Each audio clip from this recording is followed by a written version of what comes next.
ప్రఖ్యాత హాస్య నటుడు నవ్వుల రేడు రాజాబాబు 43వ వర్ధంతిని పురస్కరించుకుని రాజాబాబు మేనల్లుడు బిఎస్ఎన్ఎల్ వాసు మిత్ర బృందం ముసిని వెంకటేశ్వరరావు బాబులు తదితరులు గోదావరి గట్టున ఉన్న ఆయన రాజాబాబు విగ్రహానికి పూలమాలలు వేసి నివాళులు అర్పించారు. 1936వ సంవత్సరంలో పశ్చిమ గోదావరి జిల్లా నర్సాపురంలో పుణ్యమూర్తుల ఉమామహేశ్వరరావు వెంకటరమణమ్మ దంపతులకు రాజాబాబు జన్మించారని రాజాబాబు పూర్తి పేరు పుణ్యమూర్తుల అప్పలరాజు అన్నారు. రాజాబాబు 7 సార్లు ఫిలింఫేర్లు అవార్డులు పొందిన మొట్టమొదటి హాస్య నటుడని, ఆయన జీవితంలో మొత్తం 9 ఫిలింఫేర్ అవార్డులు, 3 నంది బహుమతులు అందుకున్నారన్నారు. రాజాబాబు ఎంతో మంది విద్యార్థులను డిగ్రీ చదివించి విద్యావంతులుగా తయారు చేశారు. చాలా మంది పేద కుటుంబాలకు వివాహాలు చేశారు. రాజమండ్రిలో పారిశుధ్య కార్మికులకు స్కావెంజర్స్ కాలనీ, కోరుకొండలో జూనియర్ కాలేజీ కట్టించారని సేవలు స్మరించుకున్నారు.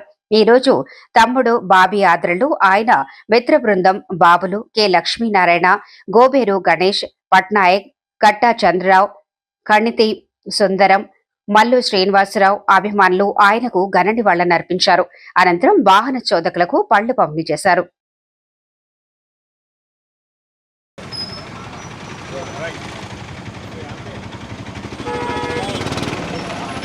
నవ్వుల రేడు రాజబాబు గారి 43వ వర్ధంతి సందర్భంగా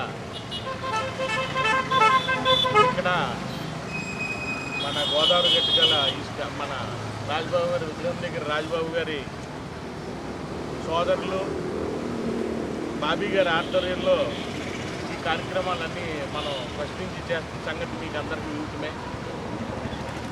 రాజబాబు గారి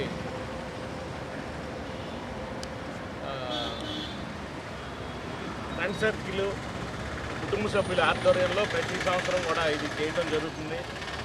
ఈ 43వ వర్ధంతి సందర్భంగా ఆయనకి నివాళులు అర్పిస్తూ ఆయన ఏ లోకాల్లో ఉన్నా కూడా ఆయనకి పుణ్యగతులు ప్రాప్తించాలని మనస్ఫూర్తిగా కోరుకుంటూ ఈరోజు ఇక్కడ సమావేశమైన బాబులు గారికి, మన పట్నాయక్ గారు, ఫ్రెండ్ సర్కిల్ అందరికీ కూడా వాళ్ళు ప్రతి సంవత్సరం చేస్తున్న వర్ధంతి జయంతి కార్యక్రమాలు కూడా వాళ్ళు కూడా మాతో పాటు కుటుంబ సభ్యులతో పాటు హాజరవుతున్నారు.